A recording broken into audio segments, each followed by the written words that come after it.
नमस्ते मेरे प्रिय छात्रों, आप सभी को द मेंटोस क्लासेस इस नए वीडियो में स्वागत है। जैसे कि आप लोगों को पता है कि हमारा क्लास 12 का एग्जाम अब खत्म हो चुका है और आपका क्लास 10 का एग्जाम बचा हुआ है। ठीक है, तो आपको हम इससे पहले जो संस्कृत के पहले वीडियो में क्या बताए थे, तो आपका जो 2 नंबर वाला क्वेश्चन पूरा करवाए थे। ठीक है, आपको 15 से 20 क्वेश्चन इससे पहले करवा चुके हैं जो आपके बिहार बोर्ड के एग्जाम में आएंगे। ठीक है, 100% तो नहीं, लेकिन 70 से 80% हम कंफर्म बता सकते हैं उसमें से आपके एग्जाम में क्वेश्चन आ सकते हैं। ठीक है, क्लास 10 के लिए ऑब्जेक्टिव क्वेश्चन वीवीआरबी की क्वेश्चन है जो आपके ठीक है एग्जाम में आएंगे, इससे प्रश्न आएंगे 100% आपके जो ऑब्जेक्टिव प्रश्न है जो हम आज कराने वाले हैं उसमें से आपके एग्जाम में आएंगे। ठीक है, बस इस वीडियो को आप लोग लास्ट तक बने रहिए। ठीक है, और अपने भाई बहन को साथ शेयर कीजिए इस वीडियो को। इसमें से तो 25 से 30 प्रश्न आ जाएंगे। ठीक है, पहला जो चैप्टर कौन है, तो मंगलम पाठ है। कौन है, तो मंगलम पाठ। इसमें से बच्चा हर एक साल 5 से 6 नंबर का ऑब्जेक्टिव आता है। ठीक है, 100% हम गारंटी दे सकते हैं यहाँ से क्वेश्चन आएगा और पूछा भी जाता है। आपका जो पहला चैप्टर क्या है, मंगलम जो पाठ है, इसमें से क्या होता है बाबू, तो हर साल ठीक है आपका जो मंगलम पाठ है यहाँ से हर एक साल 5 से 6 ऑब्जेक्टिव पूछा जाता है। 5 से 6 नंबर का ऑब्जेक्टिव पूछा जाता है। बस आप इस वीडियो को लास्ट तक बने रहिए, हम आपको यहाँ से 20 से 25 मार्क्स फिक्स कर देंगे। 100% आएगा यहाँ से आपके एग्जाम में लड़ेगा क्वेश्चन। 15 से 20 प्रश्न आपके एग्जाम में लड़ेंगे। बस इस वीडियो को क्या कीजिए, लास्ट तक बने रहिए और देखिए और अपने भाई बहन से शेयर कीजिए। ठीक है, तो देखिए आपका जो है मंगलम पाठ है। कौन है, मंगलम पाठ। तो इसमें जो आप लोग देख रहे हैं कि आप जो हमारा जो पहला प्रश्न क्या कह रहा है, पहला प्रश्न क्या कह रहा है, देखिए कह रहा है जो, एक मिनट देखिए, मेरा पहला प्रश्न क्या कह रहा है कि उपनिषद, क्या उपनिषद के रचनाकार कौन है। आपको पता है, आप जब पढ़े होंगे इसका फर्स्ट चैप्टर तो आपको पता होगा कि उपनिषद का रचनाकार कौन है, तो महर्षि वेद व्यास जी है। कौन है, तो महर्षि वेद व्यास जी है। आपका अगला प्रश्न है, देखिए कि मंगलम पाठ, क्या मंगलम पाठ के रचनाकार कौन है। हमारा जो मंगलम पाठ है इसका रचनाकार कौन है, तो मंगलम पाठ का रचनाकार कौन है, तो मंगलम पाठ के रचनाकार कौन है, तो महर्षि वेद व्यास जी है। कौन है, तो महर्षि वेद व्यास जी है। कौन है, तो महर्षि वेद व्यास जी है। ठीक है, महर्षि वेद व्यास जी, इसका आंसर क्या होगा, तो सी। आपको पता है क्या करें, उपनिषद के रचनाकार, क्या उपनिषद के रचनाकार कौन है, तो महर्षि वेद व्यास जी है। और मंगलम पाठ, क्या मंगलम पाठ के रचनाकार भी कौन है, तो कौन है, तो महर्षि वेद व्यास जी है। ठीक है, अगला प्रश्न है हमारा तीसरा प्रश्न कह रहा है, तीसरा प्रश्न देखिए क्या कह रहा है बाबू।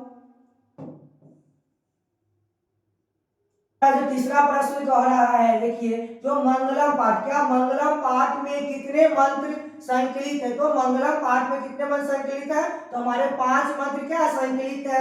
आप लोग अगर चैप्टर वाइज पढ़े होंगे इससे पहले तो आपको पता होगा जो हमारे जो मंगलम पाठ में कितने मंत्र है, तो 5 मंत्र हमको पढ़ना पड़ता है। हमारे जो मंगलम पाठ है इसमें कितने मंत्र पढ़े जाते हैं, तो मात्र 5 मंत्र के बारे में इसमें हम लोग पढ़ते हैं। ठीक है, आइए आगे बढ़ते हैं। इसको क्या कर रहा है, मंगलम पाठ में क्या, तो कितने मंत्र, तो कितने मंत्र, तो कितने मंत्र, तो 5 मंत्र। ठीक है, अब कह रहा है वो देखिए कि अणु से छोटा कौन है, क्या अणु, अणु से छोटा कौन है, तो अणु से छोटा कौन है, तो आत्मा, क्या आत्मा। और आत्मा कहाँ निवास करती है, तो मनुष्य के हृदय रूपी गुफा में निवास करती है। किसने बताए थे, तो महर्षि वेद व्यास जी जो है हमारे, उसने ही बताए थे कि जो सबसे छोटे होते मन अणु से भी छोटा जो होता है, सूक्ष्म से भी सूक्ष्म जो होता है वो क्या होता है, तो आत्मा होता है, जो मनुष्य के गुफा रूपी निवास करते हैं। ठीक है, मनुष्य के हृदय रूपी गुफा में क्या करते हैं, तो निवास करते हैं। तो आपको पता चल गया और हमारा प्रश्न भी आ गया यहाँ से,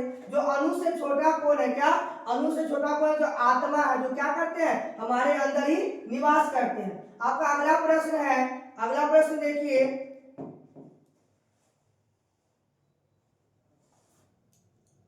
पांचवा प्रश्न क्या कह रहा है, किसकी जय होती है, किसकी जय होती है, जय मतलब जीत होती है, किसकी जीत होती है, तो जो सत्य पे चलते। ठीक है, हर एक व्यक्ति जो होते, जो व्यक्ति जो सत्य के मार्ग पे चलते हैं, ठीक है, तो वही व्यक्ति क्या करते हैं, विजय पाते हैं। ये क्या कह रहा है कि किसकी जय होती है, तो जीत किसकी होती है, तो जीत उसी की होती है जो सत्य के मार्ग पर क्या करते हैं, चलते हैं। तो अगला प्रश्न हमारा क्या कह रहा है, देखिए कितने 6 नंबर क्वेश्चन, छठा जो है। अब देखिए महती और नदी क्या है, बहती, सॉरी बहती नदी, क्या कह रहा है अगला प्रश्न बहती नदी कहाँ मिलती है? हमारी जो बहती नदी कहाँ मिलती है? समुद्र में मिलती है। कहाँ जाकर के मिलती है? तो समुद्र में मिलती है। आप लोग पढ़े होंगे जो क्या कहती है, नदियाँ नाम और रूप को छोड़कर कहाँ मिलती है? तो समुद्र में मिल जाती है। अगर आप लोग चैप्टर पढ़े होंगे तो आपको पता होगा जो हमारी जो होती है नदियाँ, क्या नदियाँ जो है किसको नाम, क्या नाम को, किसको नाम, क्या नाम और रूप को, नाम और रूप को क्या करते हैं? नाम और रूप को छोड़ करके कहाँ मिल जाते हैं? तो समुद्र में। कहाँ मिल जाते हैं? तो समुद्र में। कहाँ मिल जाते हैं? समुद्र में मिल जाते हैं। नदियाँ में आप देखिए 100% अब कह सकते हैं प्रश्न आपके एग्जाम में आ सकते हैं। तो क्या है, बहती नदी कहाँ मिलती है? तो समुद्र में। कैसे मिलती है? आपसे ये भी प्रश्न आ सकता है कि नाम और रूप को छोड़ करके नदियाँ किसमें मिलती है? नाम और रूप को छोड़ करके नदियाँ किसमें मिलती है? तो समुद्र में मिलती है। ठीक है, आप देखिए आपको यहाँ तक समझ में आ गया होगा। बस आप इस वीडियो को लास्ट तक बने रहिए। ठीक है, यहाँ से आपके एग्जाम में 15 से 20 ऑब्जेक्टिव आने की संभावना है। ठीक है, तो अगला प्रश्न देखिए हमारा क्या कह रहा है। देखिए जंतु जो है, ठीक है, जंतु, आप जंतु के अब हस्य और रूपी गुफा में क्या स्थित है? इसमें क्या तत्व है, शरीर है, देवता, तो क्या है? तो देवता। प्रश्न यहाँ पे घुमा दिया है, प्रश्न को क्या कर दिया है? तो घुमा दिया है थोड़ा सा कि क्या करा है? देखो जंतु के हृदय, यहाँ पे हृदय होगा, हृदय और रूपी गुफा में क्या स्थित है? जो हमारी जो जंतु है, जंतु के हृदय रूपी गुफा में क्या स्थित है? तो क्या देवता है। तो हर एक व्यक्ति जो होते हैं, जो मनुष्य होते, जंतु होते, हर एक व्यक्ति के क्या होते हैं? तो हृदय में क्या होते हैं? हृदय में क्या होते हैं? तो देवता होते हैं। प्रश्न देखिए, ब्रह्मा को प्राप्त करने के विषय में बताया गया है। ब्रह्मा को प्राप्त करने के विषय में मतलब ईश्वर को प्राप्त करने के विषय में बताया गया है। तो ईशावास्योपनिषद में बताया गया है कि व्यक्ति ब्रह्मा को कैसे प्राप्त कर सकते हैं, मतलब जो मनुष्य है वह देवता को कैसे मिल सकते हैं, कैसे प्राप्त कर सकते हैं। तो देवता से मिलने के लिए उनको सच्चे मन से क्या करना चाहिए? भक्तों को उनके प्रति श्रद्धा पूर्वक होना चाहिए। ठीक है, आप पूजा तो हर एक व्यक्ति करते हैं। ये आपको पता है आज से मतलब बहुत साल वर्ष पहले जो ब्राह्मण होते थे तो क्या करते थे? 2-2 वर्ष की तपस्या करते थे, पहाड़ों पे जाकर के करते हैं। क्या अभी कोई व्यक्ति ऐसे कर सकते हैं? तो नहीं कर सकते। लेकिन पहले के जो ब्राह्मण होते थे कि वो लोग क्या करते थे? इसको साधु हमारे गाँव में बोला जाता है, साधु हो गए, ब्राह्मण सब, तो तपस्या करते थे। ठीक है, तपस्या करते थे तो देवताओं से मिलने के लिए, ठीक है, उनसे वरदान प्राप्त करने, क्या प्राप्त करने के लिए? वरदान प्राप्त करने के लिए 2 महीना 3-3 महीना भूखे भूखे क्या करते थे? तपस्या जाकर के पहाड़ों में, जंगलों में जाकर के क्या करते थे? तो तपस्या करते थे। बट अभी के व्यक्ति वैसे नहीं कर सकते। तो क्या कह रहा है? जो ब्रह्मा को प्राप्त करने के विषय में बताया गया, जो ब्रह्मा को प्राप्त करने के विषय में बताया गया, तो आपको हम बताए इससे पहले जो हमारी जो मंगलम पाठ है इसमें हमें 5 को मंत्र के बारे में पढ़ना है। कितने? 5 को मंत्र के बारे में पढ़ना है। उसी 5 को मंत्र में से जो आपका है ईशावास्योपनिषद है, इसी में बताया गया है, इसी मंत्र में कि हम लोग देवता को कैसे प्राप्त कर सकते हैं। ठीक है, देवलोक का क्या कह रहा है? देवलोक का मार्ग किससे प्राप्त होता है? मतलब हमारा जो है देवलोक का मार्ग किससे प्राप्त होता है? तो सत्य से होता है। आपको पता है कि मान लीजिए क्या सत्य के मार्ग पे नहीं चलिएगा तब तक क्या होगा? देवलोक का मार्ग का जो किससे हमारा देवलोक का जो मार्ग होता है तब तक देवलोक का मार्ग को प्राप्त नहीं कर पाइएगा। देवलोक के मार्ग को प्राप्त करने के लिए क्या? देवलोक का मार्ग प्राप्त करने के लिए क्या करना चाहिए व्यक्ति को? तो सत्य, हमेशा सत्य के मार्ग पे चलना चाहिए। हमेशा किसके?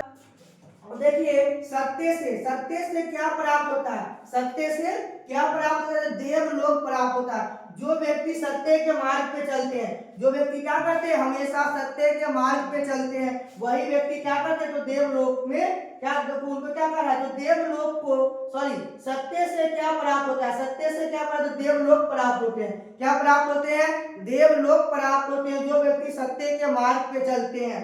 अगला प्रश्न देखिए हमारा क्या है। अब देखिए मृत्यु को बस में कौन कर लेते हैं? जो मृत्यु होते हैं, मृत्यु को बस में कौन कर लेते हैं, कौन ऐसे व्यक्ति हैं जो मृत्यु को ही अपने वश में कर लेते हैं। तो देखिए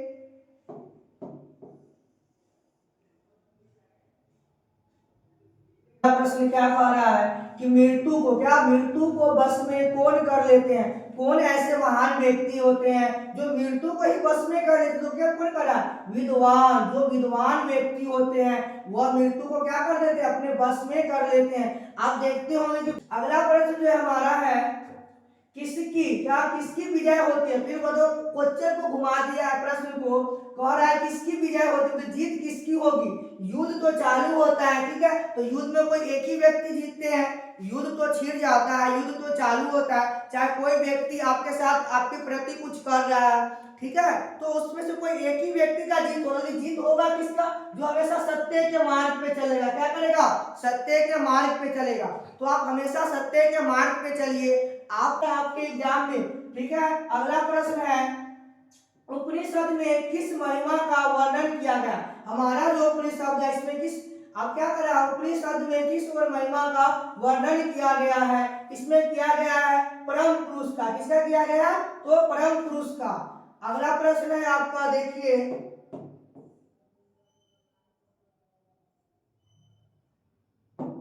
अगला प्रश्न क्या कह रहा है,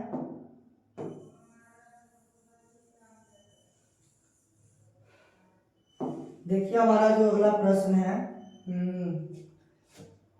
उपनिषद की संख्या कितनी है। तो आप अपने बुक पढ़े हुए तो आपको पता होगा कि उपनिषदों की जो संख्या है,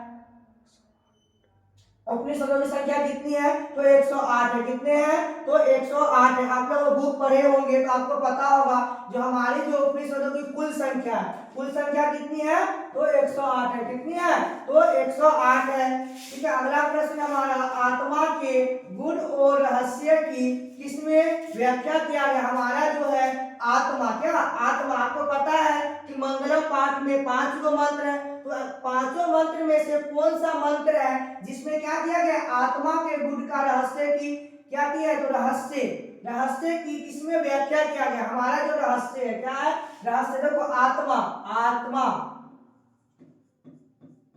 क्या कर, देखो आत्मा का रहस्य, मतलब जो रहस्य है आपका, रहस्य कौन सा मंत्र में किया गया, रहस्य क्या कर, रहस्य हमारा जो 5 को मंत्र है, कितने मंत्र है, 5 को मंत्र में से आत्मा का रहस्य का वर्णन कौन सा मंत्र में किया गया। 5 को मंत्र आपको शुरू से पढ़ते आ रहे हैं, जो मंगलम पाठ में कितने मंत्र है, तो 5, पांचों मंत्र में से क्या, 5 मंत्र में से आत्मा का रहस्य की किसमें व्याख्या की गई, किसमें व्याख्या की गई है, तो बाबू किसमें किया गया है, तो ईस्या उपनिषद में। किसमें, ईस्या उपनिषद में हमारी जो है आत्मा की गुण की व्याख्या किया गया है। अगला प्रश्न देखिए,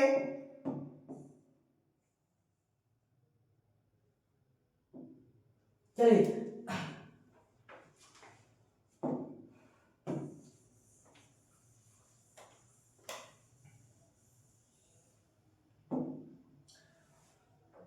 अगला प्रश्न हमारा कह रहा है परमात्मा की महिमा का वर्णन किसमें किया गया है। परमात्मा की महिमा का वर्णन किसमें किया गया है, तो मुंडक उपनिषद में किया गया। किसमें किया गया है, तो मुंडक उपनिषद में परमात्मा की महिमा का वर्णन किया गया है, ठीक है। अब देखिए अगला प्रश्न आपका 17 नंबर, ज्ञानी और अज्ञानी लोग में अंतर किसमें बताया गया है। जो ज्ञानी लोग होते हैं और अज्ञानी लोग होते हैं उसमें 5 मंत्र में से किसमें बताया गया है, ठीक है। तो आप बता सकते किसमें, तो श्वेता स्वयंवर में बताया गया है कि जो ज्ञानी लोग और अज्ञानी लोग में अंतर क्या होता है। जो ज्ञानी लोग होते हैं और अज्ञानी लोग में अंतर क्या होता है। अगला प्रश्न आपका, सत्य का मुख किससे ढका हुआ है। सत्य का मुख किससे ढका हुआ है, तो 99 पात से। क्या है, 99 पात से हमारा सत्य का मुख ढका हुआ है। अगला प्रश्न आपका,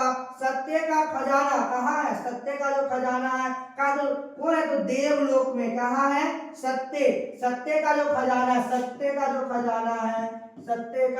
खजाना कहाँ है, क्या है, तो देवलोक में। कहाँ है, देवलोक लोक में है, ठीक है, देवलोक में है। सत्य का जो खजाना है कहाँ है? तो देवलोक में हमारा सत्य का खजाना। क्या खजाना? सत्य का खजाना कहाँ है? तो देवलोक में। कहाँ है? देवलोक में। अगला प्रश्न आपका, महान से भी महान क्या है? जो महान से भी महान क्या है? तो देखिए,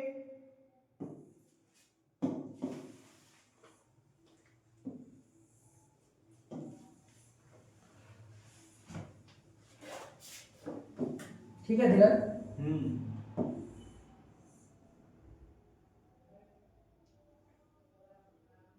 अगला प्रश्न था, क्या कहता? महान से भी महान क्या है? देखिए, आत्मा क्या है? तो आत्मा है।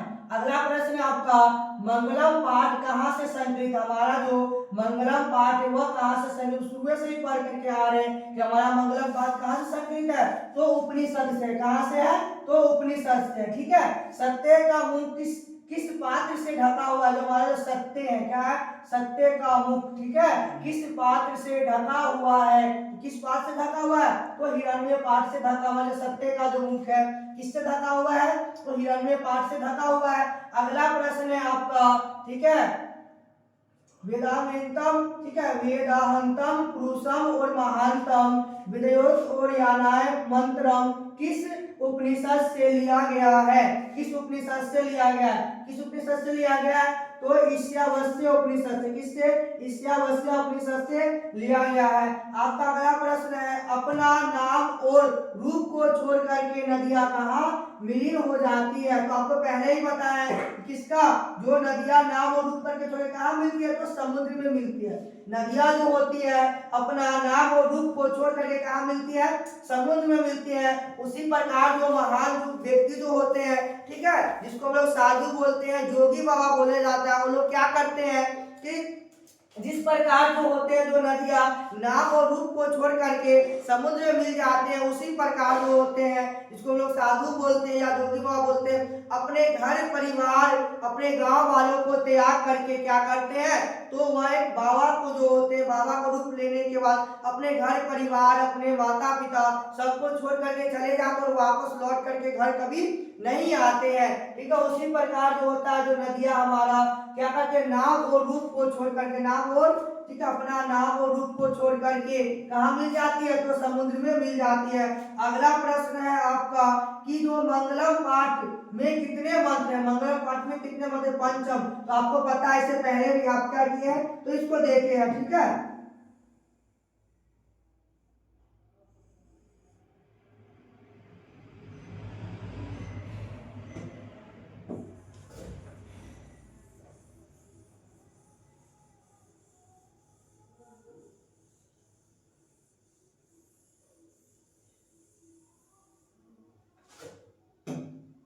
देखिए, हमारा अगला जो प्रश्न है,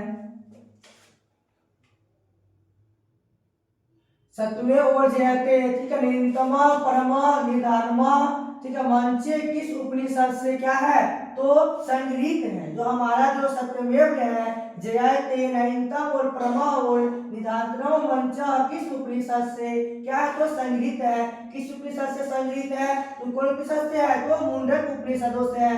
मुंडक को उपनिषद से क्या है? तो संग्रहित है। अगला प्रश्न है आपको, अनोड़ और नियाम क्या है? अनोड़ नियामा महतो, ठीक है, और महिमांतरनामा मंत्रम किस उपनिषद से संग्रहित है? तो किस उपनिषद से संग्रहित है? तो ईशावास्य उपनिषद से है। ठीक है।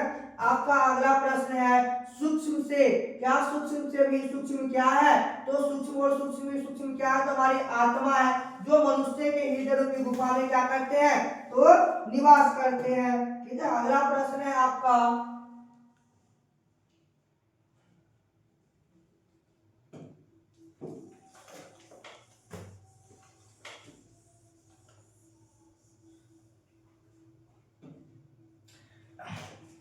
क्या होता है? सूक्ष्म से भी सूक्ष्म क्या है? तो सूक्ष्म और सूक्ष्म सूक्ष्म क्या है? तो आत्मा है, जो मनुष्य के हृदय रूपी गुफा में क्या करते हैं? तो निवास करते हैं। उसके बाद है, यह संपूर्ण संसार क्या? यह संपूर्ण संसार किसके क्या? किसके और जो द्वारा और अनुशासित है? किसके द्वारा अनुशासित? किसके द्वारा? आत्मा के द्वारा। किसके द्वारा? तो आत्मा के द्वारा।